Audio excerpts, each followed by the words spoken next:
Hi guys, alright, I'm going to tell you guys about something that I think is really important for everyone to know. A few weeks ago, my family and I were hiking out in Yellowstone, and we had just done a really long hike. It was great, but we were getting back to our car because it was going to be dusk soon, and that's bear hours in Yellowstone. So we were hustling and we were making really good time when, with miles left to go, I fall and I hit my leg hard on a rock. It was really excruciating, and I was lucky enough to only get out of it with a really bad bruise. But I remember thinking as an emergency medical technician, like, what would I have done if I had been out here and my femur had actually fractured and I didn't have emergency medical training? Your femur is one of your long bones, which are the bones in your body which support the most weight. And so if one of these big heavy bones breaks, it can absolutely tear one of your major arteries, from which you can lose a lethal amount of blood within an hour.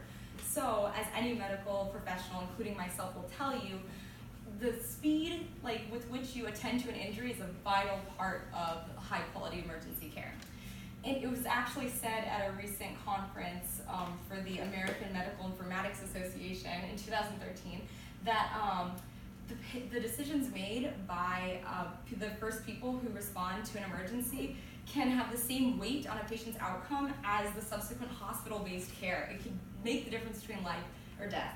So today, myself and my poorly broken-armed friend are going to teach you guys about how to take care of a long bone fracture. It's called splinting, okay? So I'm going to teach you how to gather materials, how to handle the body parts you're working with, and then how to actually construct the splint.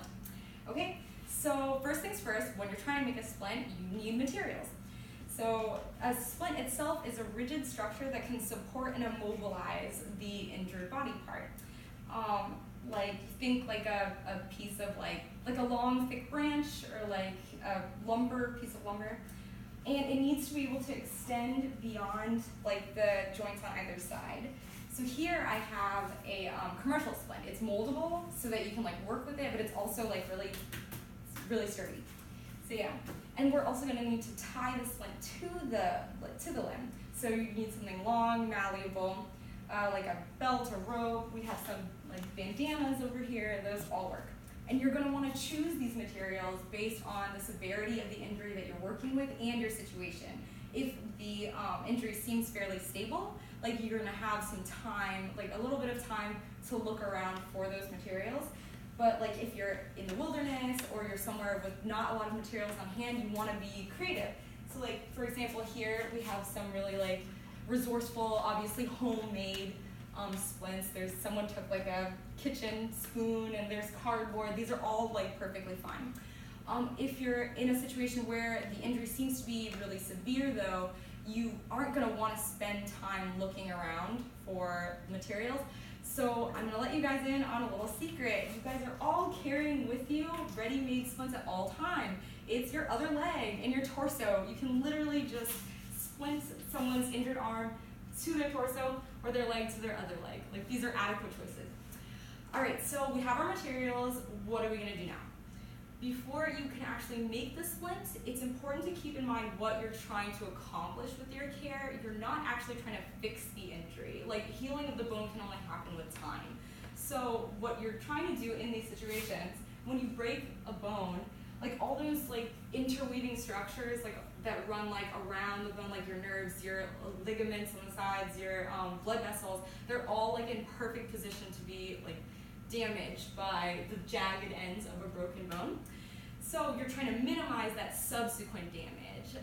According to surgeons at the Indiana University School of Medicine, like the strength of like fracture healing is intimately linked to the integrity of surrounding soft tissues. So that's what we're trying to do here, maintain those soft tissues. So anytime that you are like handling the injured limb, you're going to want to be you don't want to move it too much. You're going to try and keep it in line. This is called manual stabilization. So you're just going to hold it like straight from the joint, just be really gentle, moving it around. You're also not going to want to put any body parts in really like cumbersome or uncomfortable positions. Like excessive like bending of joints can like compress those fragile structures we were talking about and put more stress on the fracture over time. You just don't want to do that. All right, so now that we know that, the fundamental principle of how to care for the body, like we can actually construct a splint. Okay, so the construction of a splint is actually fairly easy. What you're gonna wanna do is just like place like the splint alongside, like under or over the injured, so we're gonna be really careful, manual stabilization. So like with the injured limb. And like I have a moldable splint. If you have a moldable splint, you're gonna wanna mold it to the shape of the limb before you put it on. I've done it already for time. So we have that, and then I'm just gonna close it over here. Okay. And then you're gonna wanna tie the splint to the body. Do that. Okay. And you just wanna place as many ties as you need around it and make it secure, but you're gonna want to leave a little bit of room.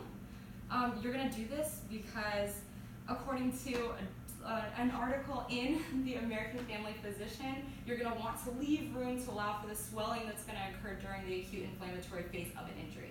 So to make sure that you've left enough room, you're going to take 3 assessments, okay? You're going to assess for the radial, which is right here, the radial or the pedal pulse if it's the leg that you're splinting, which is in the bottom of your foot. So, right, he's got a pulse, good. And then you're gonna check for sensation in the fingers of the toes.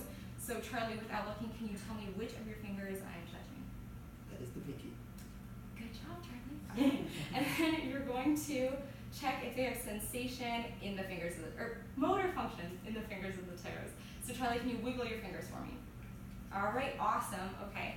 So if I had tied this all, that would be almost the last step, but you are going to also tuck in the loose ends of your ties to make sure that if they don't catch on anything, you can like tuck them into the splint itself. Just like make sure that's not going to be a problem. All right, and there you have it. You guys have just done a huge part in aiding in a long bone fracture emergency. All right, so I hope that today I have made you guys a lot more confident about your ability to handle an emergency situation like this. As long as you remember like the fundamental principle of what you're trying to do, which is minimizing damage by immobilization, what materials are going to help you most to do this, and then like how to actually construct the splint. With just a few practice repetitions of that, you should be ready. So armed with this very honestly simple skill, like you can be the difference between a tragedy and an almost entirely recoverable misfortune. So there you go. That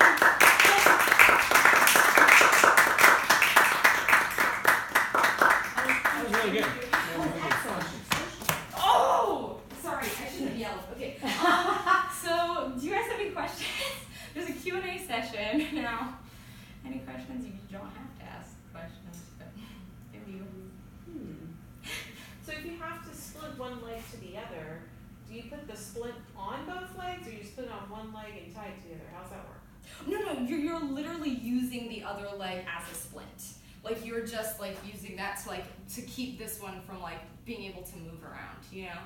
Like that's So you just tie you're just tying them together. So you can't do this to yourself, but you can do this to someone who like someone else who's injured, and then you just transport them.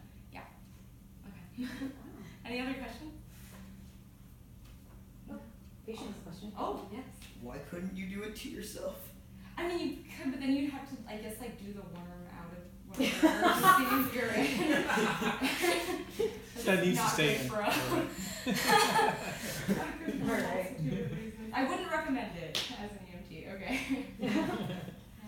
What are the best materials to have on hand for a splint? Like if you were stocking a first aid kit? I mean, you do have the commercial splints, which are really nice because like you can just perfectly make them like fit around your limb. But also a piece of bamboo is really good for like arms and stuff. I guess if you have thicker bamboo, you could do it to a leg, but I would, from what I know, you can use it on an arm really well. And general first aid pieces of cardboard can be pretty good. If you have like enough to kind of like make it all the way around, and that's easy to have. Yeah, those are my immediate recommendations. Okay, cool. All right. I hope you Thank you. enjoyed it.